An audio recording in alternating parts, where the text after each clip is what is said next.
Hysterectomy यानी कि बच्चादानी के ऑपरेशन, उसके बाद क्या सुझाव मिलना चाहिए एक आम महिलाओं को। और बहुत सारे सवाल होते हैं कि ऑपरेशन सक्सेसफुली हो गया हो तो उसके बाद किन किन बातों का ध्यान रखना चाहिए। तो आज इस पर हम चर्चा करेंगे। मैं डॉक्टर नीलू प्रसाद, डायरेक्टर आस्था लोक hospital and Aastha IVF। Hysterectomy यानी बच्चादानी का ऑपरेशन सबसे कॉमन ऑपरेशन है महिलाओं में किया जाने वाला, और ये ऑपरेशन का जो रिजल्ट है या पोस्ट ऑपरेटिव किस किस बातों का ध्यान रखना चाहिए, ये मुख्यतः दो बातों पर निर्भर होता है। सबसे पहला कि जो ऑपरेशन किया गया वो किन कारण से किया गया, और दूसरा कि ये जो ऑपरेशन है वो किस विधि से किया गया। अगर फाइब्रॉइड के चलते या माहवारी में गड़बड़ी के चलते हुआ है तो जब पेशेंट को ऑपरेशन के बाद छुट्टी की जाती है तो उसे पहले 7 दिन तक कुछ एंटीबायोटिक, कुछ पेन किलर और साथ ही साथ उसे रख रखाव के बारे में बताया जाता है, ताकि वो अर्ली 7 वीक तक वो कुछ भारी सामान ना उठाए और वो जो डेली जो परसूट्स है वो मेंटेन करे, चलने फिरने जैसी सारी काम करे, अपना जो बाथरूम है, लैट्रिन है, वो काम संपन्न करें, घर के छोटे मोटे काम को भी वो कर सकते हैं।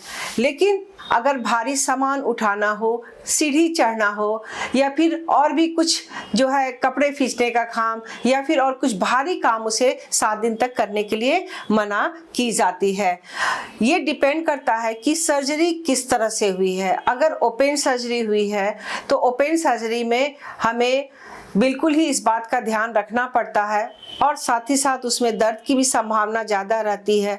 तो पेशेंट पहले 7 दिन में जिस तरह भी कंफर्टेबल हो उतना ही उसे करना होता है। लेप्रोस्कोपिक में हम थोड़ा सा अर्ली उसे सलाह करते हैं मोबिलाइज होने के लिए, चलने फिरने के लिए, लेकिन जो एंटीबायोटिक और जो मल्टीविटामिन की जो सलाह दी जाती है उसे दोनों ही तरह के ऑपरेशन में समान तरीके से फॉलो करना चाहिए। अब बात होती है कि 7 दिन के बाद अगले जो समय आते हैं उसमें किस तरह का रख रखाव होना चाहिए। तो बाद में उसे अगर ओवरी को साथ में रिमूव कर दिया गया है तो उससे उसके शरीर में कुछ चेंजेस हो सकते हैं, जिसके लिए डॉक्टर उसे कुछ हार्मोनल सप्लीमेंट देते हैं ताकि उसके शरीर में हॉट फ्लशेस, चिड़चिड़ापन जैसी समस्याओं से उसे निजात मिल सके। और अगर ओवरी को प्रिजर्व किया जाता है तो उसमें मल्टीविटामिन्स और कुछ न्यूट्रिशनल सप्लीमेंट से ही काम चल जाता है। बच्चादानी जो है वो हमारे शरीर में बहुत इम्पॉर्टेंट अंग नहीं होता है। सबसे जो इम्पॉर्टेंट ऑर्गन है वो है हमारी ओवरी, और ओवरी को हमेशा प्रिजर्व किया जाता है। लेकिन किसी कारण से जब ओवरी को निकाला जाता है, अगर उसमें कोई समस्या हो, ओवरी काम करना बंद कर दिया हो, या तो फिर उसमें कुछ पैथोलॉजी हो, तो ओवरी को निकालने के बाद हम हार्मोनल सप्लीमेंट की सलाह करते हैं। ऑपरेशन के बाद जो कंजुगल लाइफ है वो हम लोग 2 महीने के बाद एडवाइस करते हैं कि पति पत्नी साथ रह सकते हैं, और उसके बाद साथ ही साथ उनका जो अपना कुछ न्यूट्रिशनल सप्लीमेंट है वो हमें कैल्शियम और आयरन जैसी जो दवाइयां हैं उसे कुछ और लंबे दिन तक भी लेना पड़ सकता है। बहुत ज़्यादा हैवी वर्क करने की सलाह हम लोग 2 महीने के बाद ही करते हैं। तो ऐसी बहुत सारी छोटी छोटी चीज़ें हैं जिसमें कि खाने पीने से भी संबंधित बहुत सारी जो सवाल है उसमें आता है कि खट्टा नहीं खाना चाहिए, या हमें कुछ चिकनी चीज़ें या तली हुई छनी हुई चीज़ें खाना चाहिए या नहीं। तो इन सारी चीज़ों में बस समस्या एक बात का आता है कि कॉन्स्टिपेशन की समस्या आ सकती है।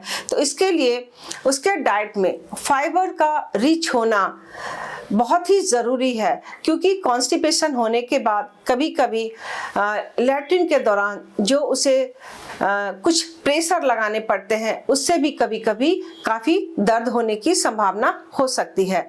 यूँ तो देखा जाए कि हमारा जो पेट में जो चीरे लगते हैं वो जल्दी हील कर जाते हैं, लेकिन जो हमारा यूट्रस रिमूव करने के लिए जो अंदर में काट छाट होती है, सॉफ्ट टिश्यू का जो कटिंग होता है, कॉटरी होता है, उसको हील करने में काफ़ी समय लग जाते हैं। तो इस बात को भी ध्यान में रखा जाता है कि हमारा जो कब्ज है वो ना होना चाहिए, हमारा डेली रूटीन वो काफ़ी अच्छी होनी चाहिए। अब बात करेंगे कि पानी भी हमें बहुत ही प्रचुर मात्रा में लेनी चाहिए, क्योंकि पानी अगर कम लेते हैं तो कभी कभी यूरिनरी ट्रैक्ट इन्फेक्शन की भी संभावना बनी रहती है। तो हमें पानी भी प्रचुर मात्रा में 4 से 5 लीटर पानी लेने की आवश्यकताएं होती है। और उसके बाद उसे कुछ चेकअप की ज़रूरत होती है। 3 मंथ के बाद उसे एक रिव्यू करने के लिए ज़रूर डॉक्टर से कंसल्ट करनी चाहिए। और साथ ही साथ अपने जो डेली परसूट्स हैं उनका बाद में एक्सरसाइज करना, वॉक करना, ये सारी जो चीज़ें हैं वो कंटिन्यू होती रहनी चाहिए। तो हिस्टेक्टोमी ऑपरेशन होने के बाद महिलाओं को बने रहने के लिए जो है बहुत सारी इन सारी चीज़ों पर ध्यान रखना होगा, ताकि वो एक अपने आप में एक अच्छा ताजगी महसूस कर सके। धन्यवाद।